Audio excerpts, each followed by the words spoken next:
हर हर महादेव श्री हरिहर नमस्तुभ्यम। आगको आसुची पवित्र श्री राम नवमी चैत्र शुक्ल नवमी। एही दिन श्री राम नवमीर उत्सव पालन करा जाई थाए बा एही दिन राम नवमी नाम रे सुप्रसिद्ध। एही दिन मर्यादा पुरुषोत्तम श्री रामचंद्रकर जन्म दिवस सर्वत्र धूमधाम रे पालन करा जाई थाए।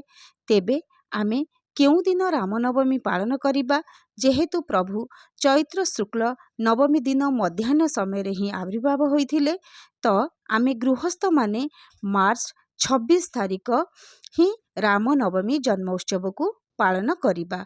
26 तारिख जेहेतु दिन 11:51 रु नवमी तिथि प्रारंभ हेउ जाउछंदी एवं ता पर दिन मार्च 27 तारिख शुक्रवार दिन ही 10:09 मध्यरे नवमीर तिथि सरी जाउछि। तेणु करी आमे मार्च 26 तारिख गुरुवार ही भगवान श्री रामचंद्र जन्म उत्सव पालन करिबा एवं व्रत उपवास रखिबा।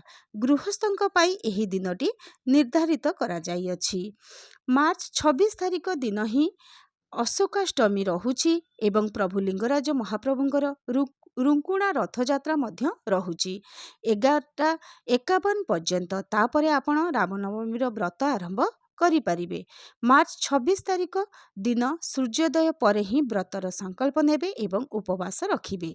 मार्च 27 तारिख सूर्योदय पर ही व्रत आपण मानकर भांगिबो बा परिसमाप्ति करिबे।